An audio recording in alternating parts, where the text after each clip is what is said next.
7, kick us off. Okay. All right, showing time is 7 o'clock. Good evening, everybody.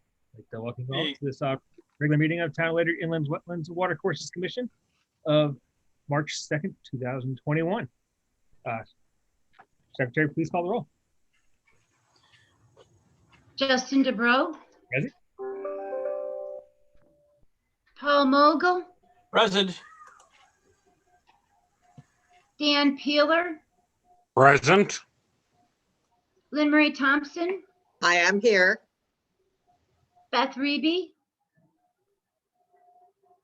I don't see her.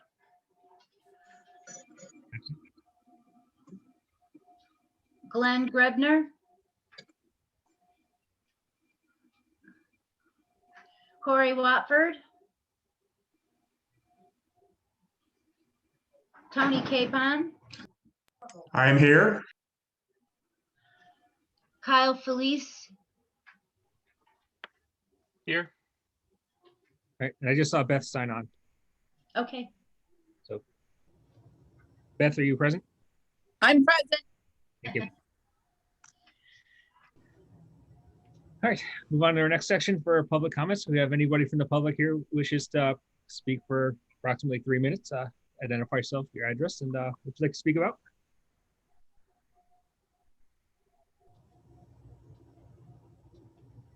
I'm hearing none. Let's move on to old business, of which we have none tonight. The Tri-Town Trail is going to be new business tonight because it is a new application for us with as of right determination. So we'll get to that further on in the meeting. But our first order of new business tonight is we have a new application to acknowledge for it's IWWC 21-04 for 48 Town Farm Road in Ledyard.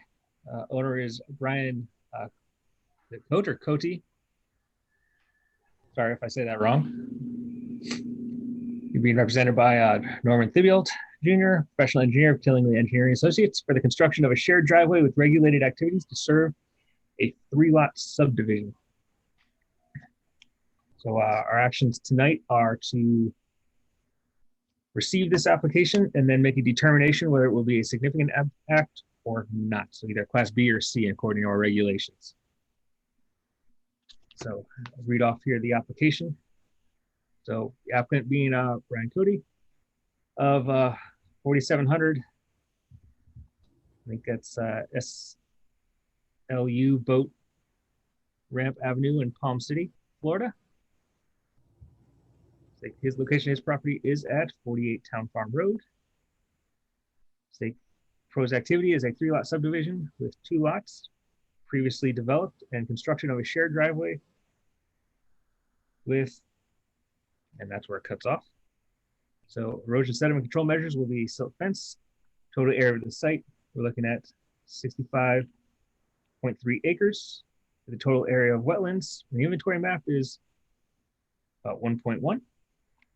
So we're looking at 60 cubic yards for the amount of filling and about 1,075 square feet of disturbed area.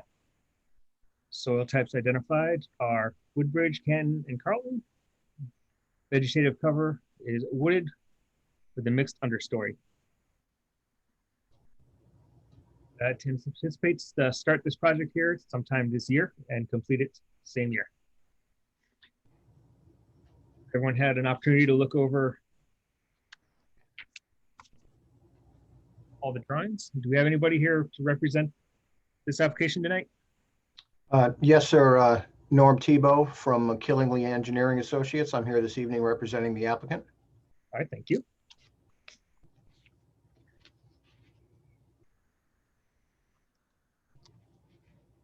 So as right now tonight, we're receiving and determining significant or insignificant or not significant activity.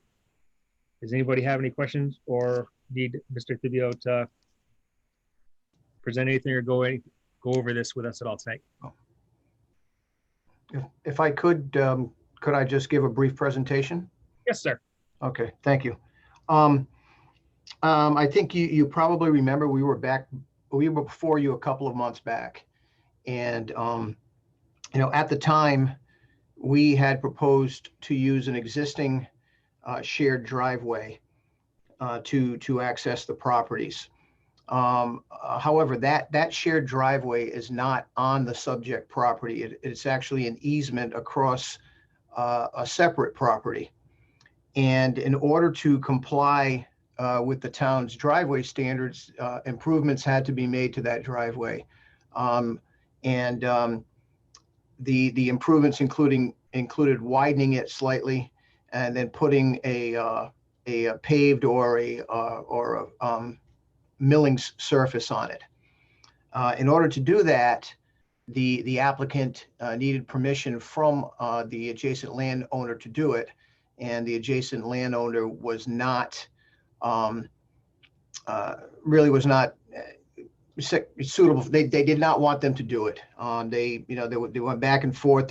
We tried to negotiate with them, asked them what they were looking for in order to let us do this. It really wasn't going to be not too much more than it already was. We had to widen the driveway by about 3 feet and put a hard surface on it. But the applicant could not come to an agreement with the property owner. So the only other alternative was to construct a new driveway, which is why we're back here before you. This ultimately, I think, is a better solution anyway, because if Mr. Cote were ever to sell either of these other building lots, there are 2 homes there, one of them that he lives in, another one was a rental property that he's looking to ultimately sell. There are some inherent issues with a shared driveway access that you do not have control of when it comes down to financing and the banks issuing mortgages for such. So even though we're back before you and it's going to be a little bit more work to do this, I think in the long run it's a much better solution for this particular project. So we are here before you tonight, obviously, to and you as a commission have to determine whether or not you consider this a significant activity or not, and whether it calls for a public hearing.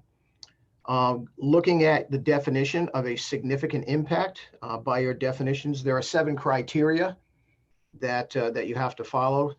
Number 1, any activity involving deposition or removal of materials which will or may have a substantial effect on the wetlands or watercourses, or on wetlands or watercourses outside the area for which the activity is proposed. I think the key word there is substantial. And one of the things that I think is important to note for this particular crossing area is that it's a very rocky bottom. There are a lot of boulders and cobbles. It's not a soft sandy bottom where you have the potential for excessive erosion or transport of sediment for this. And the activity will be done during the dry season of the year when there is literally no flow there. If you review Mr. Cole's wetlands report, there are photographs of the existing crossing where there are 3 24-inch pipes installed currently. And in the summer, particularly July, August, late June, there is no flow through these pipes at all, except when it rains.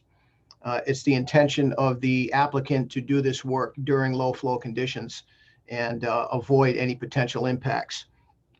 So as far as it having a substantial effect on the wetland and watercourse, I would argue that it does not.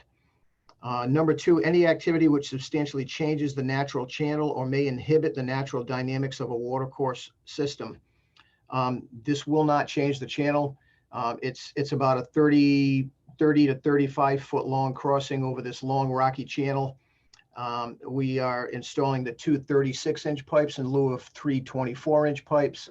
And I've done computations that show that these pipes are capable of supporting the flows that come through these existing 24-inch pipes.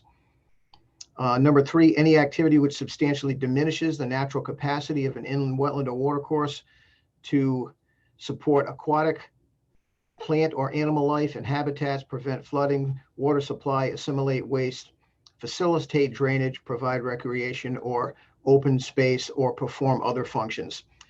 This channel does not provide any of those activities or any of those items.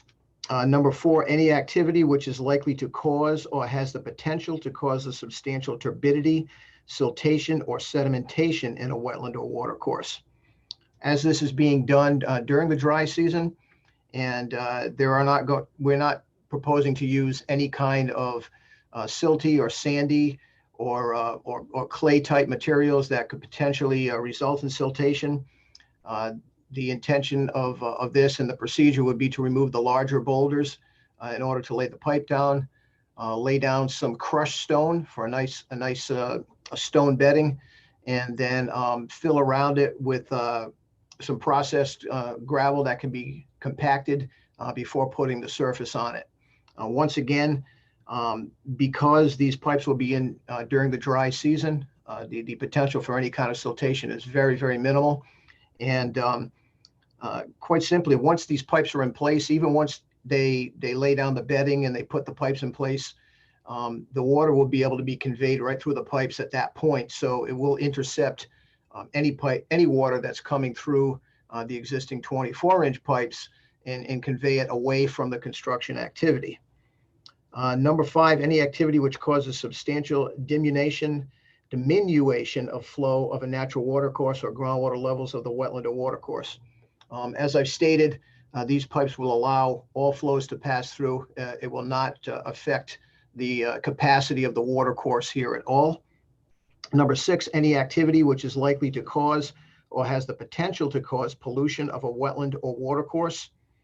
Once again, we're using clean gravel, clean crushed stone. There are no materials being put down here that could be potential contaminants. Number 7, any activity which damages or destroys unique wetland or watercourse areas or such areas having demonstrable scientific or educational value.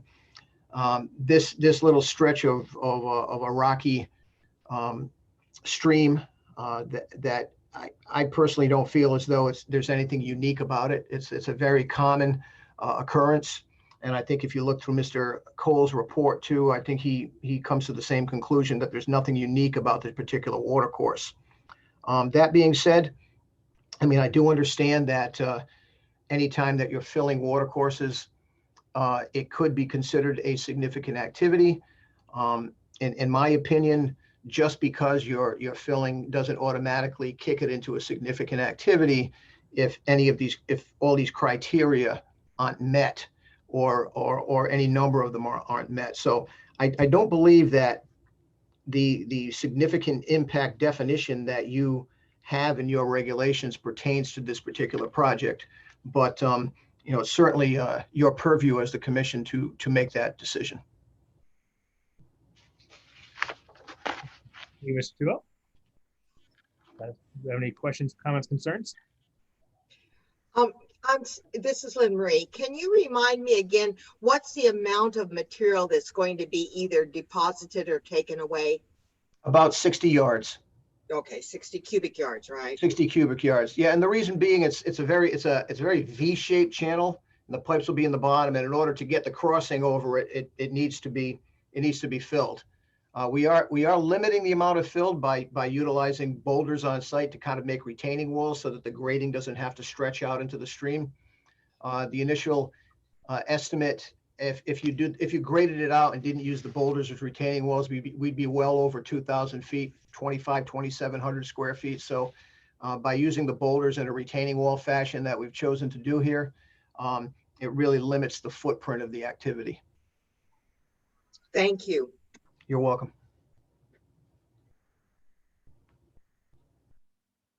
Any other members have questions, comments, concerns?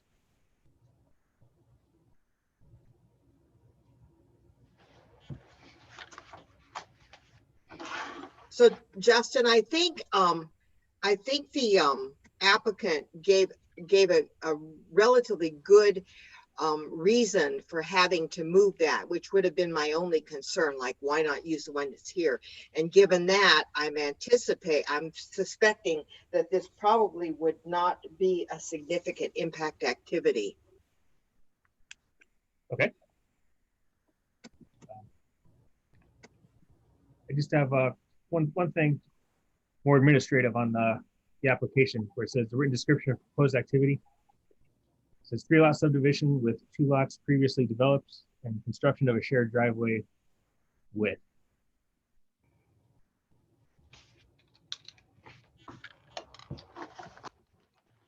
Let me, it was cut off on you. I will, let me read my application.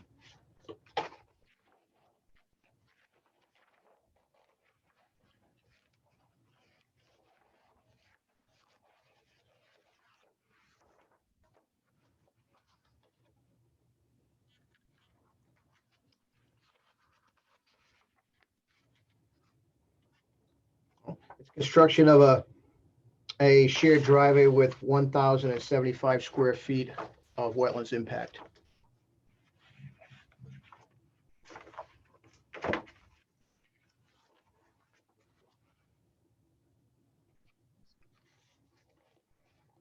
Thank you.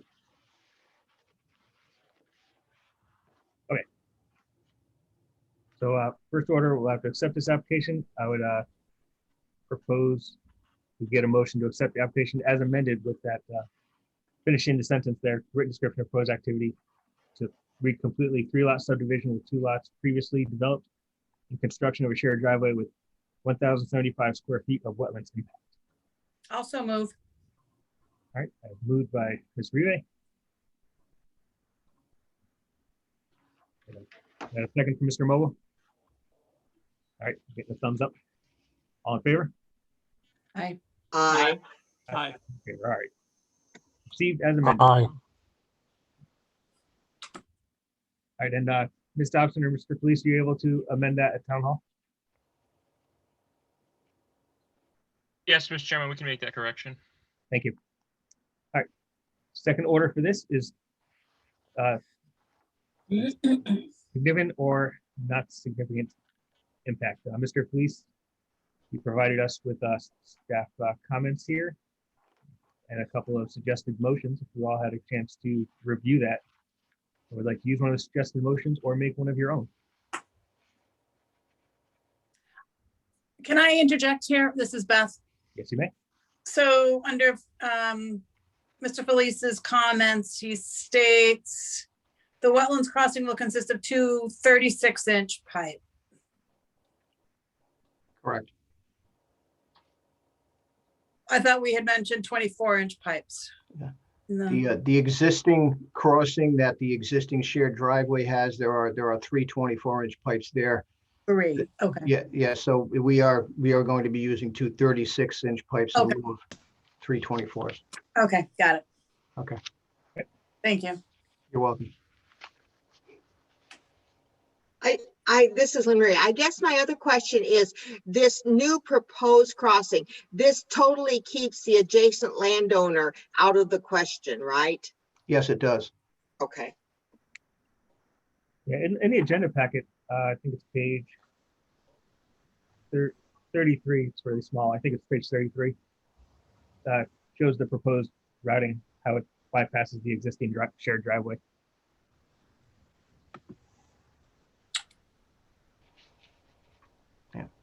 I think one of the other advantages of this that isn't a wetlands issue is that we're actually improving the sight line looking left out of the driveway, because the existing shared driveway has a very minimal sight line, and there's a curvature of the road over there where people come around pretty fast. We're adding about 40 to 45 feet to the sight line, so it'll be a much safer condition than what currently exists.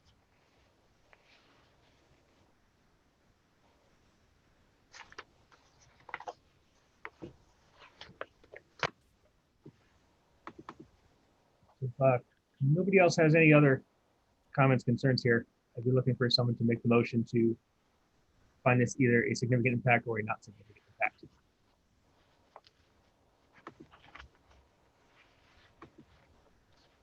So I move that we classify this as a Class B, not a significant impact, due to the fact there are no other more feasible or viable options. Right, you said not a significant impact, correct? That's correct. The Class B, not a significant impact. Thank you.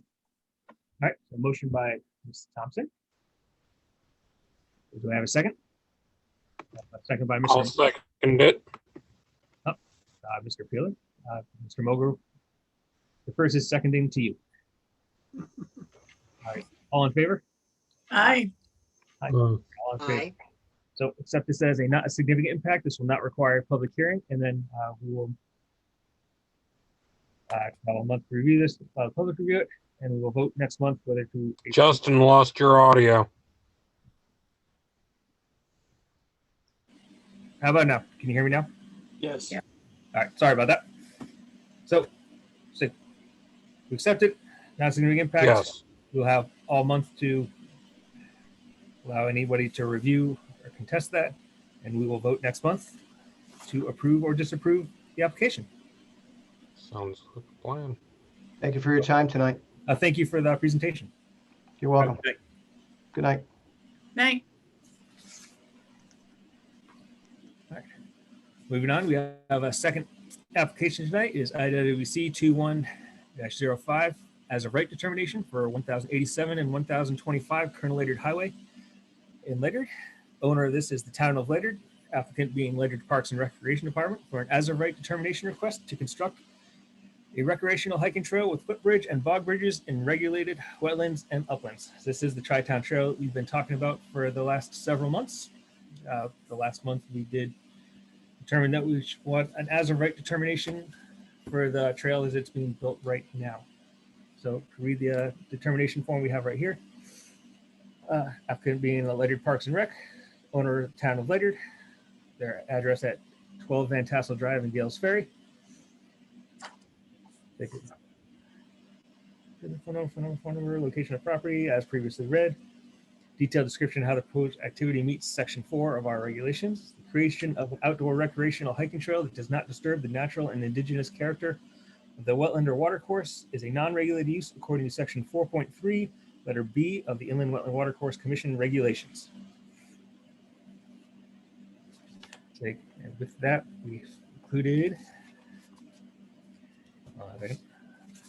several sketches of the proposed bridges, including the ones already constructed. We have photos of those, a nice detailed listing of all the proposed crossings and the types of crossings that are going to be built there.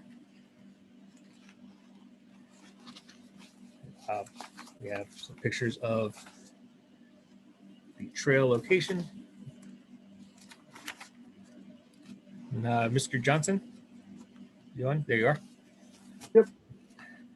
Would you like to say anything or present this as it is? I mean, I think you guys have most of the information, seeing as you guys have been talking about it for a number of months now. So basically we put in for all the crossings that were on the original plan, except for the large one on the Clark Farm side. We left that off, and we might come back at a later time. We're looking into the new historic crossing as an alternative for that. That was the one by the red barn, correct? Yep. Yeah, so this will have all the bog, the bridge that was already built, and then the bog bridges, and a few punch-ons that we're hoping to build. The punch-ons are essentially because the riverlets are too deep to go across with the bog bridge. So we just laid a punch-on across. Okay.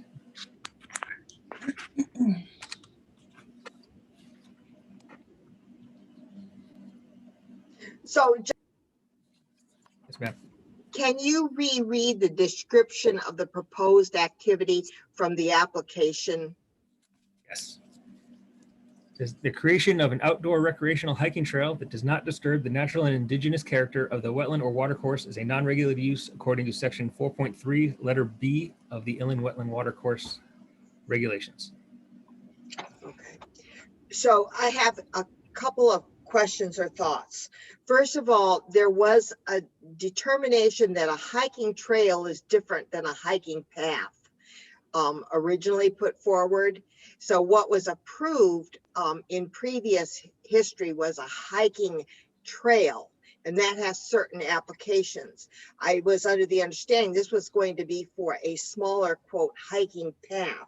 So that would be the first thing, the determination. Secondly, there's nowhere that I can find that it talks about the width of the proposed path. I see width of proposed crossings, but I would think we typically have a description that says a path of from 1 to 4 feet. And then the third thing is on that description, it doesn't attach to the following document, which is really great. It shows a combination of what's being crossed and what's being used to cross it. And so I would almost look for the description to incorporate or include the attached path crossings.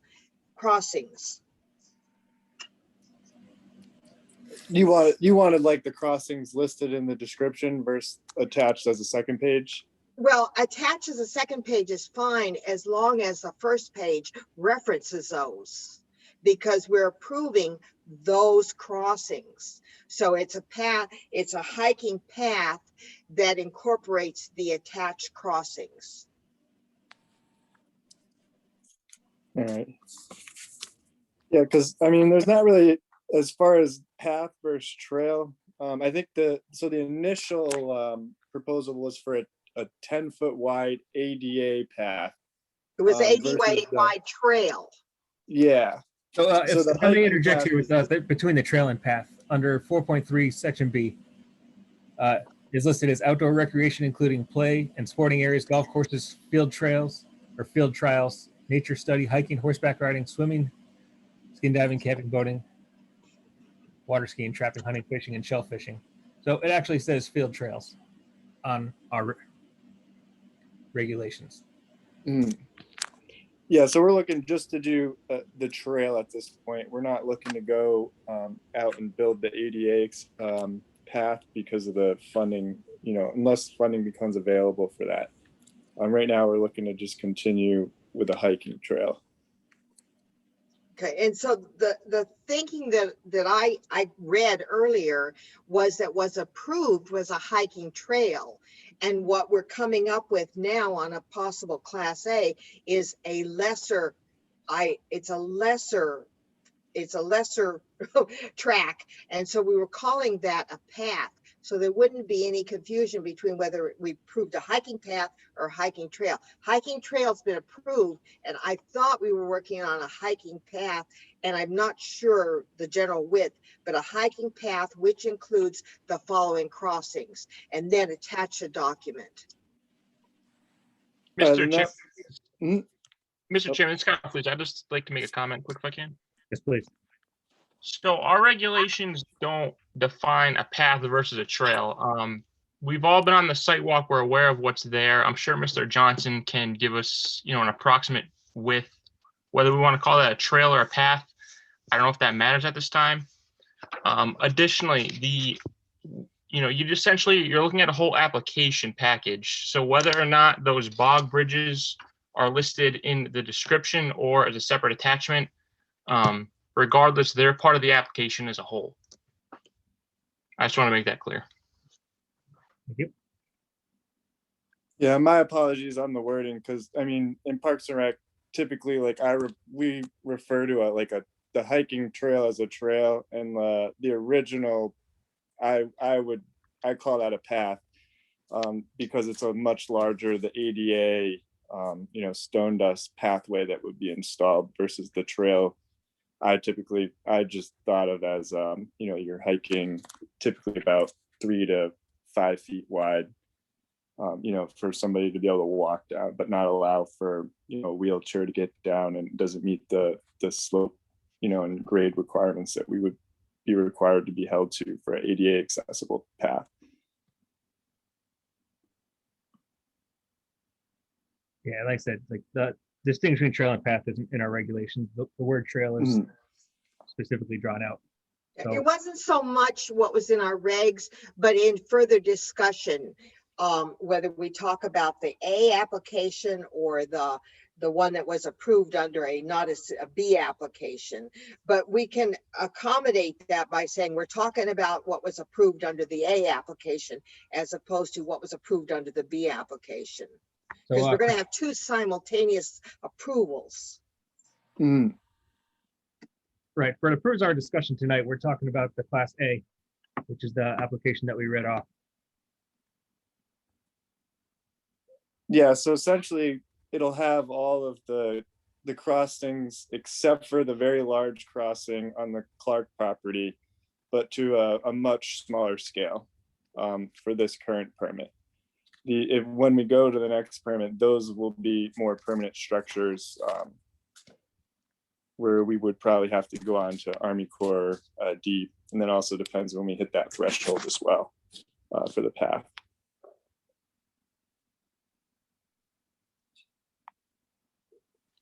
Mr. Chairman, this is Kyle Felice again. Yes, sir. We may just want to make a quick amendment to the application, putting an approximate width of the existing hiking path or trail. That might just clear things up in the future if we're looking back on this. All right, what are we talking about for width? I want to say it's like 4 feet's the standard. That was my thoughts also. I mean, maybe we could say, one's, under 5 feet versus the, the 10-foot path that was originally proposed. All right, just normally if we were in a meeting, I'd ask you to make the amendment by hand, but seeing that we're here on Zoom, could you read off the proposed change that we would fill into the detailed description?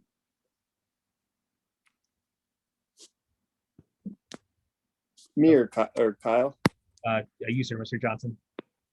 Oh, You're the so I applicant guess, representative here.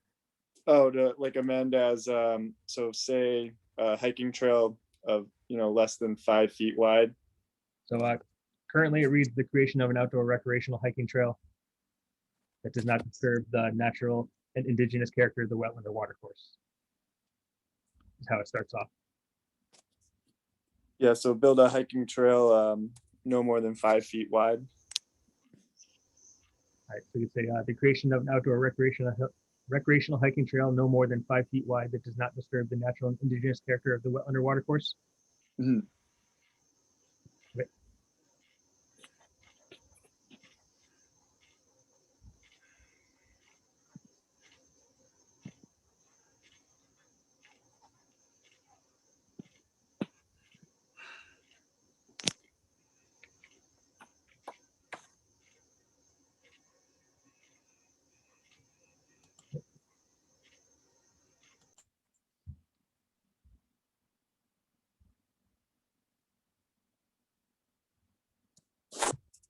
Just looking down this list here, which of the crossing numbers are already constructed? I know we have the pretty sturdy bridge there once we enter the woods not too far.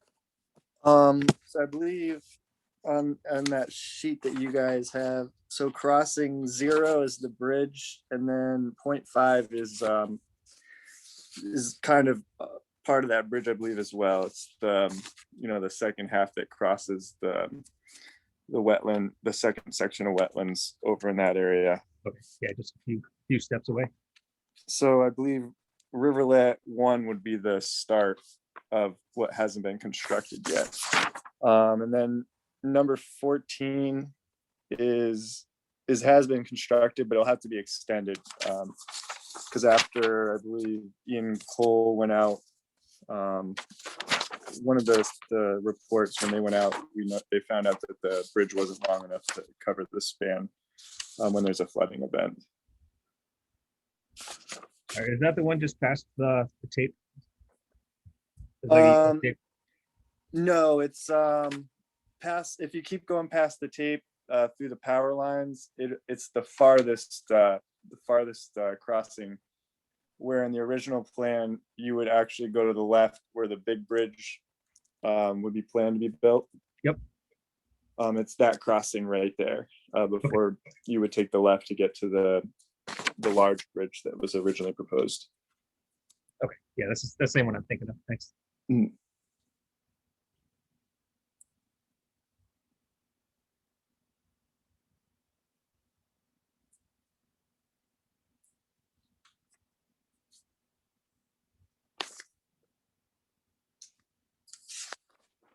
Do we have any other comments, questions, concerns from our commission?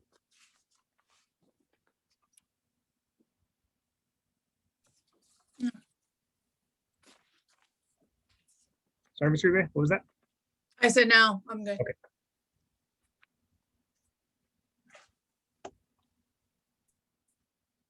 Right. Mr. Fleece, do you have anything more to add? Mr. Chairman, I think I'm all set. I think we're all aware of what's been constructed out there. We've been talking about this for a couple months. We did our trail walk. So I'm all set. I did add a suggestion motion at the end of my report if the commission feels that this is a Class A activity. Again, that's just a suggested motion, providing some language, but feel free to make whatever motion you'd like. Thank you. So if I'm not hearing any other questions, comments, or concerns, be looking for a motion to, define this as a Class A non-regulated activity. Or no motion to be made. I'll make that motion. All right, could you speak your motion out loud, please? To make the motion to, as a non-regulated activity for IWWC 21-05 AR. Considering it a non-regulated activity. Can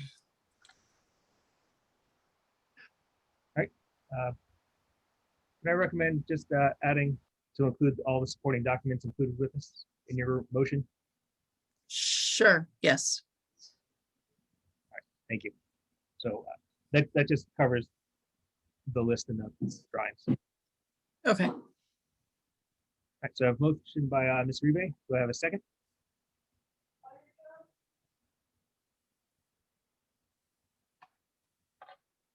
This is Lynn Marie. I second. All right, second by Ms. Thompson. Thank you. All in favor? Aye. Aye. Aye. All right, all are in favor. So as a right determination is determined as a right. Thank you, everybody. Thank you for all the Tri-Tail volunteers that continue to come to our meeting to support this. I appreciate your perseverance. All right, where'd my agenda go? All right, so moving on. Next item is our wetlands official report. Mr. Fleece. Thank you, Mr. Chairman. So obviously this past month I was working with the Director of Parks and Rec to put the application together. I have one pending upland review area permit. It's for a new single family up on Applewood Drive. The application is still in review. I found some of the requirements of the old subdivision requiring placards to be placed. So once those are placed, I'll do a quick inspection and verify they're there, and then that permit should be issued. We had one new violation down in the industrial park. I don't know if any of the commissioners saw this in the paper or not, but basically there was a company there storing bulk salt material like road salt. They were unaware that that was potentially a wetlands area. If you look on the GIS, it does look like it is potentially an upland review area. Staff contacted them. They quickly removed all of that material, all their equipment. They're no longer there. And they also installed a hay bale barrier, essentially preventing any potential runoff from entering the wetlands. So that violation was addressed quickly and it has been closed out. But that's it for this month. Any questions? Here, none. All right, I'm glad that last one was corrected quickly. That had a lot of potential to blow up on us. All right, next item is correspondence. I see none listed. Ms. Dobson, do we have any other correspondence that's not listed? No, we don't. Thank you. Anyone of our commission have announcements? I just have one. If you guys signed up for seminar this Saturday the land use legal seminar. You should have gotten your booklets, and I believe Ms. Thompson told me there should be email with the invite information coming out prior to Saturday. Next item is for our minutes approval. Wait. Sorry? Did you have something, Ms. Thompson? No, my connection is very unstable tonight. We're I keep getting kicked off, but no, I don't have. You're supposed to be getting an email for your Zoom meeting on Saturday. Thank you. All right, so moving on, we have our minutes approval for last month's public hearing and regular meeting from 2 February. Has everyone had the opportunity to review these minutes? Just reviewing it now real quick. Sorry, that was a little bit broken up, Mr. Reed. I'm just reviewing it now real quick. We can give you a couple minutes.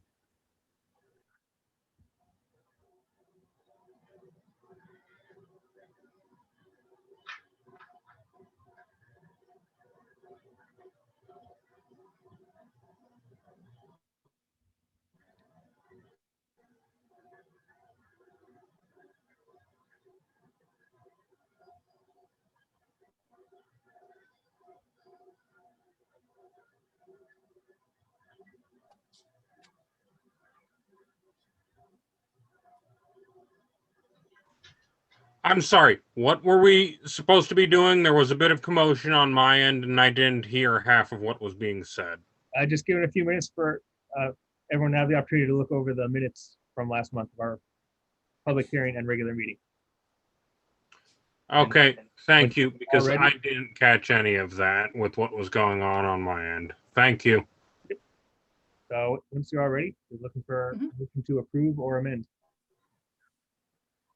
I'll make a motion to approve. I'll second it.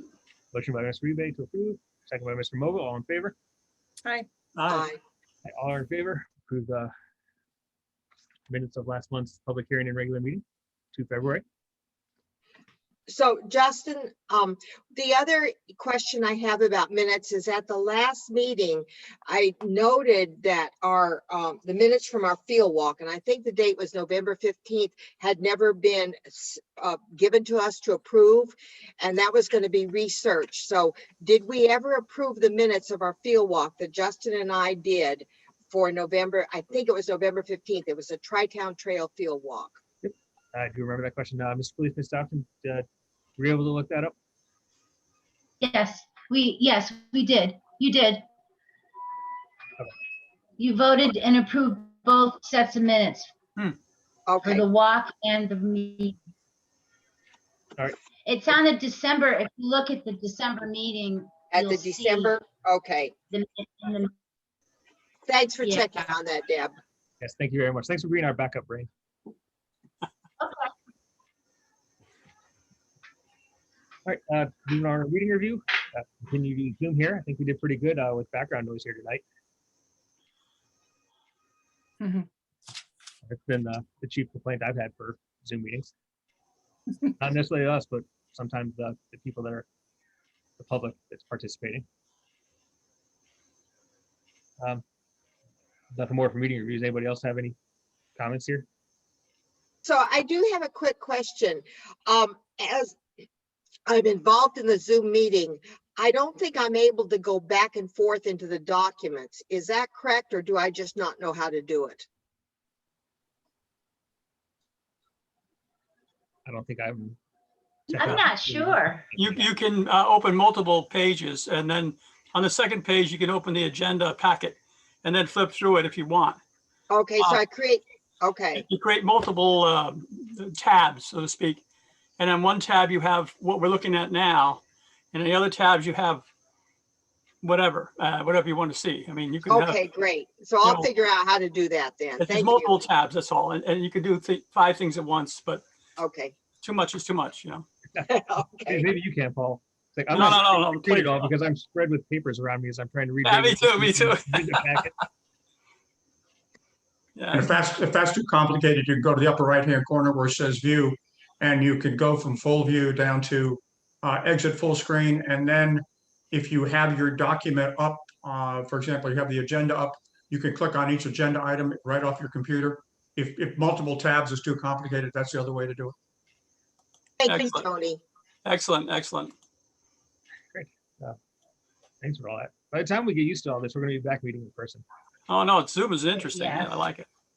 Speak for yourself. Yeah, I use it for my teaching, and it's interesting. Okay. You can teach from anywhere. Yeah, you can. Sometimes you can't see your students if they don't have cameras, and I don't know what the hell they're doing. They could be nodding off for all I know. Lost the same audio thing from here. you. I could turn my camera off here too and nod off. So No, no, no. Of course, you'll be broadcasting from Aruba. We know that, of course. yeah. Okay, so it's moving on. Last item is adjournment. Looking for a motion to adjourn. I so move. All right, motion by Mr. Peeler, I'll second that. second by Ms. Rebay. All in favor? Aye. Aye. All right. All in favor. Motion passes. Meeting is adjourned. Time 7:45. All right, folks. See you next month. Yep. Night. thanks for coming.